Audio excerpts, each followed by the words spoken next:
आपको खुद ब खुद लग जाएगा कि वो गुरु है कि नहीं। आपकी सोच में बदलाव आएगा, आपकी स्थितियों में बदलाव आएगा, आपके व्यवहार में बदलाव आएगा, कुछ न कुछ परिवर्तन, कुछ न कुछ अच्छा होने लगेगा, खुद ब खुद होने लगेगा। किसी की जरूरत नहीं है, किसी से पूछने की जरूरत नहीं है, कोई आसन और ध्यान करने की जरूरत नहीं, इतने भर से काम हो जाएगा। वैसे आसन ध्यान प्राणायाम करते हैं, आप करिए, उससे हमको क्या लेना देना। हम तो इतनी बात कह रहे हैं कि सोचिए कि शिव मेरे गुरु, लेकिन सोच के भुलाइएगा मत। ट्रेन वाली दोस्ती मत करिएगा। ट्रेन में हम लोग भी दोस्ती करते हैं। चले रांची से जगन्नाथपुरी, जिंदगी में पहली बार तो ये किए हैं। चले रांची से जगन्नाथपुरी, रास्ते में सामने वाला बॉगी में कोई, सामने वाले बर्थ में कोई बैठा हुआ है। अब आप निकाले अपना टिफिन, 4 बजे रांची से ट्रेन खुलती है, यहाँ पहुंचती है सुबह, रात में खाना खेबे कीजिएगा, लेके चले हैं। अब सामने वाला चढ़ा है राउरकेला में 8 बजे रात में, आप निकाले 9 बजे रोटी अपना टिफिन कैरियर, सामने वाले से कहिएगा भाई साहब खाइएगा। सामने वाला तो लेटरिन में पढ़ लिया है कि अनजाने आदमी का कुछ मत खाओ, कहना ना हमने खाए, हे भाई साहब थोड़ा सा खाइए ना, ना हम खा के चले, भाई साहब आप खाइए। अच्छा एगो मिठाई खा लीजिए, नहीं हम खा के चले हैं, आप खाइए। इतना अपने भाई को बोलते हैं, इतना अपने सहोदर भाई को बोले हैं कभी? हम तो, हमरा एगो भाई है आईजी है, उस साले को तो हम कभी नहीं कहा खाना है तो खाओ, साला नहीं तो उठ के जाओ, उसको नहीं बोले हैं। लेकिन ट्रेन में सामने वाले कहते हैं भाई जी अच्छा रोटी नहीं खाइएगा, एगो मिठाई खा लीजिए। सोचिए, और सुबह जब यात्रा पूरी उतर गए ना, तो वो गया चूल्हे भाड़ में, हम गए चर्चा में। जा साले, कोई मतलब रहा? कोई मतलब नहीं रहा। सबके साथ यही होता है। यात्रा खत्म हुई, सह यात्री कहीं और गया, हम आप कहीं और गए, संबंध खत्म हो गया, रात भर का था। महादेव से ऐसा संबंध मत बनाइएगा, अपने गुरु से ऐसा संबंध मत बनाइएगा, उससे बनाइएगा परमानेंट, उससे बनाइएगा अस्थाई। यानी हमारा आपका मन उस शिव से जुड़ा रहे। और जब गुरु हो जाएंगे तो बाकी चीज सिखलाना उनकी जिम्मेवारी है। गुरु का काम है कि वो ज्ञान देते हैं। ज्ञान माने पूछते हैं, ज्ञान का मानी क्या होता है? हम लोग पढ़ते हैं ना किताब में, भगवान बुद्ध को सम्यक ज्ञान हुआ था बोधि वृक्ष के नीचे। इसका माने क्या हुआ कि सम्यक ज्ञान हुआ था? सम्यक माने होता है पूरा, ज्ञान माने होता है अकील, ज्ञान माने होता है समझ। यानी भगवान बुद्ध को पूरी की पूरी समझ आई थी। यही कहा जाता है कि भगवान बुद्ध को सम्यक ज्ञान हुआ था। गुरु ज्ञान देते हैं, इसका मानी गुरु समझ देते हैं। हम लोगों को समझ नहीं है, पूरी की पूरी तो नहीं है। आप यहाँ आए हैं ना, सुबह आए हैं, अब लौटिएगा। कितना सामान लेके आए? अपना पलंग लाएं, अपना खटिया लाएं, अपना तोशक लाएं, अपनी अलमारी लाएं, कुछ नहीं लेके आए। सोचे कि सुबह चलना है, शाम को लौट जाना है, कौन सी लेके जाना है भाई? नहाने के लिए खाली ले लिए कि कार्तिक पूर्णिमा है, नहाना है समुद्र में, चलो तो एक कपड़ा ले लेते, इतना ही ना। अच्छा कोई हमसे पूछेगा हिनान जी दुनिया में कितना दिन के लिए आए? ठीक है मान लिया पूरी आप 2 दिन के लिए आए, ये दुनिया में कितना दिन के लिए आए ये तो हम नहीं बता सकते। कभी भी जा सकता है कोई आदमी, हम भी कभी भी जा सकते हैं। तो अब इतना सामान कहला हिनान जी इकट्ठा कर लिए, मकानों बना रहे हैं, तो गाड़ियों रख रहे हैं, तो यो कर रहे हैं, तो वो कर रहे हैं, सोच रहे हैं कि पुतवा केने रहेगा, सोच रहे हैं कि नतिया केने रहेगा, इतना बोझा इकट्ठा कर लिए। देखिए वहां समझ नहीं काम कर रही है, पूरी आने में समझ काम कर रही है कि 2 दिन का सामान लेके चलो। आज दुनिया में कितना देर के लिए आए हैं, इसमें समझ हमारी आपकी नहीं काम कर रही है। गुरु इसी समझ को देते हैं, और जैसे जैसे गुरु इस समझ को देंगे, हाय हाय और हंगामा मन का कम हो जाएगा, मन का शोर घट जाएगा। जो हम लोग हाय हाय करते हैं, ये नहीं हुआ, वो नहीं हुआ, वो नहीं हुआ, मन समझने लगेगा जाने की जगह यार कितना हंगामा करना है, काम चलाओ। यहाँ कोई रहने आया है, हमारे पूर्वज भी नहीं रहे, कोई रहने आया है जो हम रहेंगे, चलो काम चलाओ यार। यहाँ क्या है, हमारा आपका घर तो नहीं है, हम सभी यहाँ यात्री हैं, कुछ दिनों के लिए आए। यही ज्ञान गुरु देते हैं, यही समझ गुरु देते हैं। और इस जीवन में बदलाव आता है। ऐसा नहीं है कि मरने के बाद गुरु बैतरणी पार कराते हैं, जी ना। इस जीवन में वो आपको जीवन के दुखों से, जीवन के संघर्ष से, जीवन की तकलीफों से मुक्त करते हैं, हटाते हैं गुरु। हम लोगों ने कहा उस शिव को अपना गुरु मानिए, बना के देखिए, सोचिए कि शिव मेरे गुरु हैं। आइए देखें कि क्या जिज्ञासा आई है। एक भाई की जिज्ञासा है कि विशिष्टता में किसी भी तरह की वंदनाएं खान-पान आदि की चीजों में ही लगाई जा रही है। एक भाई ने पूछा है कि शिव शिष्यता में किसी तरह की वर्जना, रोक, वर्जना माने रोक, प्याज नहीं खाना है, लहसुन नहीं खाना, ये नहीं करना, ये नहीं करना है, सिगरेट नहीं पीना है। शिव शिष्यता में किसी तरह की वर्जना क्यों नहीं लगाई जाती है, रोकते क्यों नहीं है आप लोग?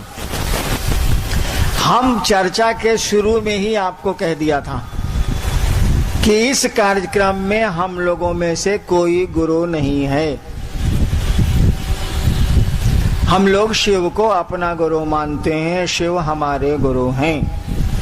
एक बात बताइए, गुरु शिष्य की परंपरा में, शिक्षक छात्र की परंपरा में कानून किसका चलेगा, लड़का का कि मास्टर का? स्कूल में कानून किसका चलेगा, लड़का का कि मास्टर साहब का? नियम किसका चलेगा, लड़का बनावेगा से कि मास्टर साहब बनावेंगे से? अगर लड़का के बनाने से कानून चलेगा तो सब स्कूल के बाहर में देखिएगा 10 से 4 खाली कबड्डी हो रहा है और मास्टर साहब कबड्डी खेल रहे हैं। क्या कि लड़के कबड्डी खेलना चाहते हैं, पढ़ना नहीं चाहते। लड़कों का स्वभाव है, नटखट होते हैं, वो काहे पढ़ेगा वो? यानी गुरु शिष्य की परंपरा में गुरु का नियम कानून चलेगा। शिक्षक और विद्यार्थी के मामले में शिक्षक का नियम कानून चलेगा, विद्यार्थी का नहीं चलेगा, नहीं तो विद्यार्थी पढ़ेगा ही नहीं। ठीक उसी तरह से गुरु शिष्य की परंपरा में गुरु के नियम चलते हैं। गुरु जो कहेंगे सो होगा, चेला कहेगा तब तो गुरु जी को लेमन जूस खिला देगा। गुरु जी कहेंगे वही होगा। और आप हमसे पहले से जानते हैं कि शिव जगत के गुरु हैं। हम लोगों के पहले से इस देश को मालूम है कि शिव जगत गुरु हैं, गुरुओं के गुरु हैं, गुराधिपति हैं, ये सब पहले से मालूम। हम लोग कोई नई बात नहीं कह रहे। तो जगत का गुरु है ना वो। जगत में किसी एक आदमी के अंगूठे का निशान तो दूसरे से मिला ही नहीं। इस दुनिया में आपके अंगूठे का निशान संसार में किसी से नहीं मिल सकता। मेरे कहने का अर्थ हुआ, हर एक आदमी की सोच, प्रवृत्ति, प्रकृति अलग अलग है, होनी ही होनी है। अब समुद्र के टापू में रहने वाले लोग अगर खोजें कि पालक साग हमको खूब मिले, बेचारे को कहां से मिलेगा? अब समुद्र के जहाज या हवाई जहाज से सब्जियां जाएंगी तभी ना, कहां से मिलेगा? उसके बच्चे क्या खाएंगे? उसका परिवार कैसे पलेगा? उसको समुद्र पे तो भरोसा करना ही होगा, समुद्र की मछलियों और जानवरों पर उसको पेट पालना ही होगा, अपना रोजगार उस पर खड़ा करना ही होगा। क्या करेगा वो? आपने नहीं देखा होगा, जब बाढ़ आती है, देखा ही होगा, यहाँ भी तो तूफान आता ही है। जब तूफान आता है या बाढ़ आती है बिहार झारखंड के राज्यों में, मैं तो वहाँ प्रशासन में रहा हूँ, लोग रेलवे लाइन पर चले जाते हैं, कुछ खाने को नहीं। सरकार की राहत में तो देर लगती है, लोग रेलवे लाइन पर चले जाते हैं और उसी पानी से मछलियों को मारते हैं, आग में भूंजते हैं, अपने भी खाते हैं, बच्चे और पत्नी को भी खिला के 2-3 दिन तक तो उनको ऐसा करना ही पड़ेगा। कुछ तो मिलेगा नहीं, चारों बगल पानी है।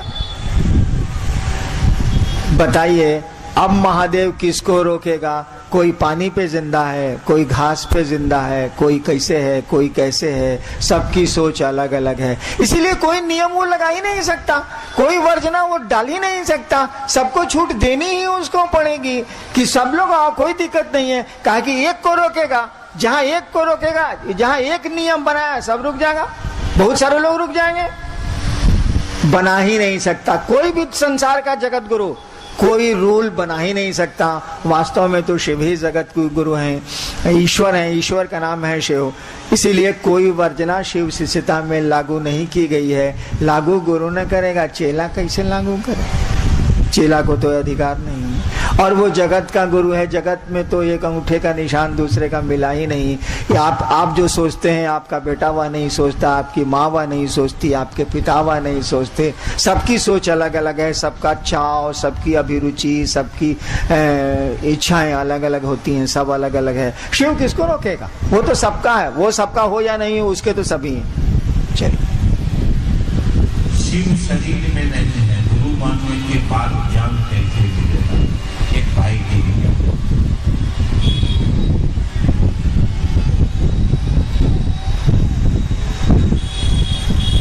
एक भाई ने पूछा है कि शिव शरीर में नहीं है तो ज्ञान कैसे मिलेगा? थोड़ा सोच के सवाल करना चाहिए था आपको। धरती पर बहुत सारे गुरु नहीं है, शरीरधारी बहुत सारे गुरु नहीं है। भगवान बुद्ध नहीं है, भगवान रजनीश नहीं है, बहुत सारे गुरु हैं जो अब शरीर में नहीं है। कितना नाम गिनाए। और आज भी वो गुरु हैं और लोग उनके शिष्य बन रहे हैं और शिष्य हैं। गुरु को शरीर से कुछ लेना देना नहीं। बहुत सारे गुरु धरती से चले गए, हाल हाल तक गए हैं लोग, और उनकी शिष्य परंपरा, गुरु शिष्य परंपरा आज भी चल रही है और वो आज भी गुरु हो रहे हैं। इसी से सोच लेना चाहिए कि शिव का शरीर में होना तो कोई अर्थ ही नहीं रखता। दूसरा, शिव बिना शरीर के हमको आपको धन धान्य संतान सुख पद प्रतिष्ठा देती। हमने कहा तभी ये लंबा सिलसिला कई हजार वर्षों से चल रहा।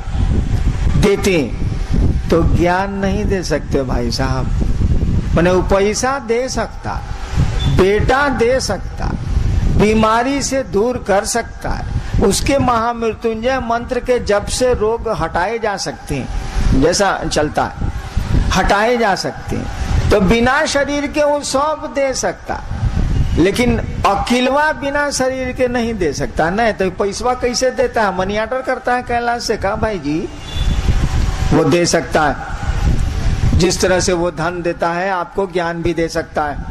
आप लेना नहीं चाहते, धन और ज्ञान में यही अंतर है। धन का बंटवारा हो सकता है लेकिन ज्ञान का बंटवारा नहीं हो सकता जब तक कि कोई ज्ञान लेने की इच्छा नहीं रखे, ज्ञान लेना नहीं चाहे। इसीलिए गुरु का कहा जाता है कि गुरु का शरीर में होना आवश्यक नहीं, जरूरी नहीं। और कितने गुरु गए धरती से, आज भी गुरु हैं वो। कितने गुरु चले गए, शरीर में नहीं है तब भी हैं गुरु। अब नाम हमसे कहला लिवाइएगा, लेकिन आप जरा सा सोचिएगा तो आपको लगेगा कि ये लोग तो शरीर में नहीं हैं और उनकी शिष्य परंपरा चल। एक भाई भी जिज्ञासा है कि कहा जाता है कि मोक्ष मूलम गुरु कृपा। शिव को गुरु मानने के बाद दया मांगने के लिए कहा जाता है। कृपा और दया में क्या है? कुछ नहीं, शब्द का अंतर है। कृपा और दया में थोड़ा सा अंतर है बस।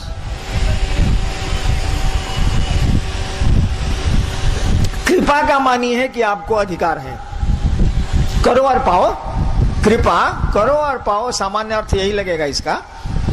कृपा का अर्थ है आपको अधिकार है,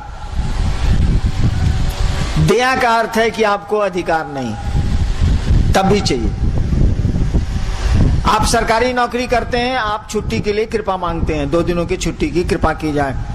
क्यों? कि आपको अधिकार है, आप नौकरी करते हैं, इसलिए आप सरकार ने आपको अधिकार दिए हैं, आप छुट्टियां ले सकते हैं, आपको अधिकार है। दया का मानी होता है हमको मेरा सब अधिकार खत्म हो गया। कानून आप जानते हैं, सर्वोच्च न्यायालय भारत के ऑनरेबल सुप्रीम कोर्ट ने किसी की फांसी की सजा को कंफर्म कर दिया। ऑनरेबल सुप्रीम कोर्ट ने कहा कि आपको जो फांसी की सजा मिली है वो सही है, मान लीजिए। अब तो कानून में उसके ऊपर कोई अदालत नहीं है, इस देश में तो नहीं है। तब भी भारत का संविधान उस आदमी को एक अधिकार देता है, क्या? महामहिम राष्ट्रपति क्या है यहाँ, वो मर्सी अपील कर सकता है, यानी दया की याचना कर सकता है। वहां ये नहीं कह सकता कि हमने गलती नहीं की, गलती तो आपकी साबित हो चुकी है, अब कौन सी कहिएगा आप? वहां दया मांगी जाती है और दया मिलती है, कानून में तो प्रावधान है। दया का अर्थ हुआ कि हमको पात्रता नहीं है, तब भी हमको चाहिए। अब हम लोगों ने शिव को गुरु माना, जो गुरुओं का गुरु है, ईश्वर है, परमात्मा का नाम है शिव, महेश्वर कहा जाता है उनको गुरु माना है। वहां अधिकार जताने जाएंगे कि हम आपके चेला हैं, फालतू बात है। कहां शिव, कहां हम लोग जीव। वहां अधिकार से तो काम नहीं चलेगा। हमने कहा कि वहां हम लोग दया मांगेंगे। महादेव कहिए नहीं सकते हैं कि तू मेरा चेला बनेगा तब ना हम दया करेंगे। हम लोग कह रहे हैं कि हम लोग चेला हैं, आप दया करिए। है या नहीं, इससे आपको क्या बस, हम तो दया मांग रहे हैं ना। कोई हमको अधिकार नहीं है, तब हमको चाहिए। इसीलिए कृपा को हटा के दया शब्द दिया गया है कि हम लोग कुछ नहीं है, एकदम खत्म है, तब वो हमको चाहिए। हे महादेव आप मेरे गुरु हैं, एकदम झूठ। हमारा मनवा बुझेगा कि महादेव गुरु है तब ना, इतना आसान है मन को बुझना। मुंह से न कह रहे हैं कि शिव आप मेरे गुरु हैं, तब भी हमको चाहिए, आप हम पर दया करिए। इसीलिए दया शब्द का प्रयोग किया गया है, कृपा शब्द का प्रयोग नहीं किया गया है। कृपा जैसे होगी तब वो कहेंगे कि तू पहले चेला बनेगा तब ना हम कृपा करेंगे। ये लफड़ा में कौन पड़े, चलिए दया करिए। एक भाई की जिज्ञासा है कि जो व्यक्ति शरीरधारी गुरु को अपना गुरु बनाए, क्या वे लोग इनको गुरु बना सकते हैं? एक भाई ने पूछा है कि जो व्यक्ति शरीरधारी गुरु को गुरु बनाए हैं, क्या वो शिव को अपना गुरु बना सकते? क्यों नहीं बना सकते भाई? वो गुरुओं का गुरु है, वो जगत गुरु है, ईश्वर है, उनका नाम है शिव। मैंने प्राइमरी में पढ़िएगा, कॉलेज में घुस में नहीं कीजिएगा भाई जी, मिडिल में नहीं जाइएगा। 5वां से 7वां 8वां 9वां 10वां 11वां, उसके बाद कॉलेज, ऊपर नहीं चढ़िएगा। शिव को बड़ी आसानी से गुरु माना जा सकता है, कभी भी गुरु माना जा सकता है। हमारे तो 14 गुरु थे, तब मैंने शिव को गुरु माना 1974 में। चलिए, एक भाई की जिज्ञासा है कि अगर शिव को गुरु नहीं मानते हैं तो क्या जिंदगी नहीं बीतेगी? खूब बीतेगी, काहे नहीं बीतेगी। शिव, एक भाई ने कहा है कि शिव को गुरु नहीं मानेंगे तो जिंदगी नहीं बीतेगी, खूब मजे में बीतेगी। बीतिए रही है, गुजर नहीं रही है जिंदगी, खूब मजे में गुजरेगी। शिव को गुरु मान लीजिएगा, थोड़ा ज्यादा औकिल से ज्यादा मस्ती से गुजरेगी, और कोई बहुत अंतर तो आवेगा नहीं। ऐसे रो रो के गुजरेगा, करने का चांस ज्यादा रहेगा। शिव गुरु होंगे तो दुख तकलीफ तो आएगी, लेकिन करने का चांस कम हो जाएगा। इतना ही भर का अंतर आएगा। शिव गुरु नहीं होंगे तो जिंदा नहीं रहेंगे, हम लोग जिंदा हिले हैं साला। यहाँ तो आदमी आता है जाता है साला, तो नियम चलाइए। लेकिन आप शिव को गुरु मानिएगा तो जीवन सुंदर हो जाएगा, जिंदगी में फूल खिलने लगेंगे, अच्छा लगेगा। और कोई मेहनत नहीं हो जिस काम में, उस काम को करना चाहिए जिससे लाभ हो, जिससे समझ आए, ज्ञान आए। और बिना ज्ञान के तो संसार में भी कोई काम नहीं हो सकता। संसार के बाहर तो और मुश्किल है, संसार में भी कोई काम नहीं हो सकता। इसीलिए गुरु के पास तो आपको जाना ही चाहिए। लड़का पढ़ेगा नहीं तो करेगा क्या भाई? हमको आपको शिव को गुरु बनाना चाहिए। एक भाई की जिज्ञासा है कि भाई बहन कहते हैं कि नमक की भाई से पाप करता है, ये कैसे पता चलेगा कि मेरा पाप कर रहा